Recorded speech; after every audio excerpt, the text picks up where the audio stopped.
പാലക്കാട്ടുകാരോട് പറഞ്ഞാൽ തീരാത്ത യാത്രയാണ്. കാരണം ഞാനൊരു തുടക്കക്കാരനാണല്ലോ. ഞാൻ ഭയങ്കര തുടക്കക്കാരനാണ്. ഞാൻ ഭയങ്കര ബിഗിനറാണ്.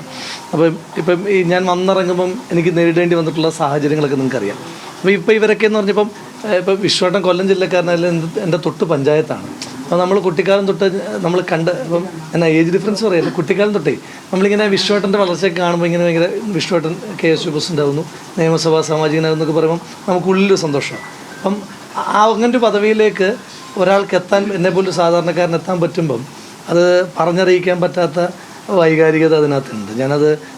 അത് പറഞ്ഞ് ഞാൻ ഇതിലേക്ക് പോകുന്നില്ല.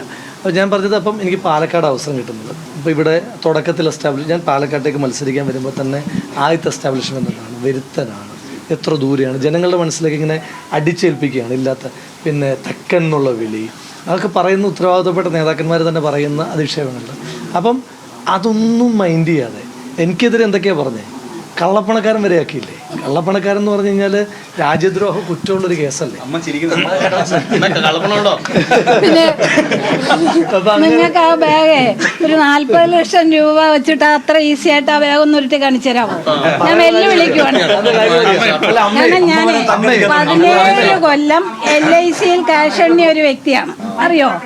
17 Kollam Kottarakkara branch LIC of ഇന്ത്യയുടെ മെയിൻ ബ്രാഞ്ചായ ഒരു ബ്രാഞ്ചിലെ ക്യാഷ് എണ്ണിയ ഒരു വ്യക്തിയാണ്. നിങ്ങൾക്ക് അതിനകത്തൊരു 40 ലക്ഷം രൂപ വെച്ച് ഇത്ര ഈസി ആയിട്ട് ആ ബാഗ് ഒന്ന് ഉരുട്ടി കാണിക്കാൻ പറ്റും? എന്നോട് ആ ചർച്ച വന്നപ്പോൾ തന്നെ എന്നോട് പറഞ്ഞൊരു പോയിന്റ് അമ്മ. അപ്പോൾ ഈ ഫെന്നിങ്ങനെ ഇത് ഉരുട്ടിക്കൊണ്ട് വന്ന ഒരു ഈസിനെസ് ഉണ്ടല്ലോ. അപ്പോൾ അമ്മ ക്യാഷിലായിരുന്നു. അപ്പോൾ അമ്മ എന്നെ വിളിച്ചിട്ട് പറഞ്ഞു, ഞാൻ പിന്നെ അത് പറഞ്ഞില്ല.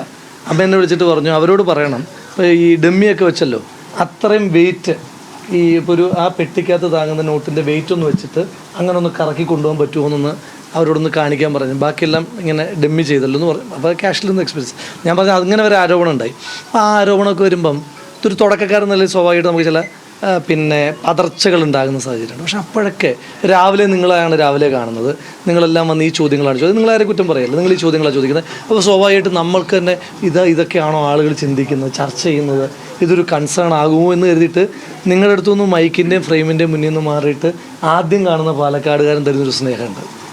ഈ ട്രോളി വിവാദം ഉണ്ടായതിൻ്റെ പിറ്റേ ദിവസം വൈകുന്നേരം ഞാൻ ഇവിടെ ഒരു ചായക്കടയിൽ പോയി.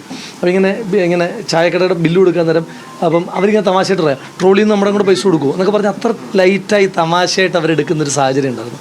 ആ സ്നേഹമാണ് പാലക്കാടുകാരുള്ളത്.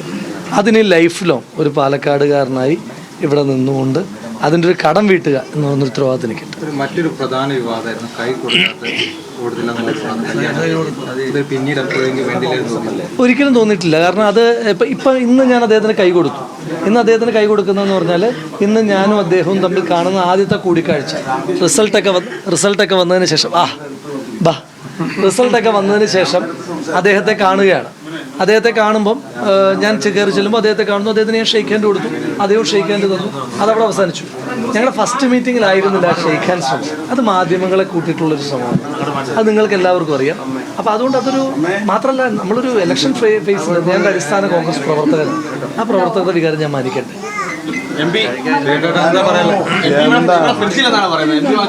ഫ്രിഡ്ജോ ഇനി MLA-ക്ക് ആരൊക്കെ എന്തൊക്കെ വാങ്ങിച്ചു കൊടുക്കുന്നു പറയാൻ പറ്റില്ല. അയാൾക്ക് കിട്ടുന്നതിൽ ഒരു അംശം എനിക്ക് തന്നാൽ ഫ്രിഡ്ജോ മിക്സിയോ എന്തൊക്കെയാ. എന്തായാലും സ്വന്തമായിട്ടൊരു വീടായാലേ പാലക്കാട്ടുകാരനായല്ലോ. എല്ലാ പാലക്കാട് ജനങ്ങളൊക്കെ കൂടിയിട്ട് പാലക്കാട്ടുകാരനാക്കിയല്ലോ. വളരെ സന്തോഷത്തില്. അതാ അദ്ദേഹം ഷാഫിയെ പോലെ ജനപ്രിയനായിട്ട് ഈ പാലക്കാടിനെ സേവിക്കണം. അതിലും വലിയ അവിടെ ഉണ്ടായിരുന്നോ? ഞാൻ സോറി, കാണാതെ പറഞ്ഞു പോയതാ. എന്തായാലേ എല്ലാ പുകമറകളും വിവാദങ്ങളും അവസാനിച്ച് ഒരു ക്ലീൻ സ്ലേറ്റിൽ പാലക്കാട് രാഷ്ട്രീയം തുടങ്ങണമെന്നാണ് ആഗ്രഹിക്കുന്നത്. ഈ വിവാദങ്ങളൊക്കെ ഒരു തെരഞ്ഞെടുപ്പിനുണ്ടാക്കി വ്യക്തിഹത്യ നടത്തി അതൊന്നും സമൂഹത്തിൽ ഭിന്നത നടത്തി അതൊന്നും ഞങ്ങളുടെ നയമല്ല.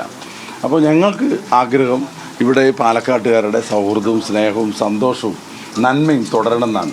അതിന് പറ്റിയ ഒരു MLA ആയിരിക്കും, ജനപ്രതിയായിരിക്കും രാഹുൽ എന്ന് ഞങ്ങൾക്ക് ഉറപ്പുണ്ട്. നിങ്ങളുടെ എല്ലാവരുടെയും സഹകരണം ഉണ്ടാകണം, എല്ലാ പിന്തുണയും ഉണ്ടാകണം. Thank you.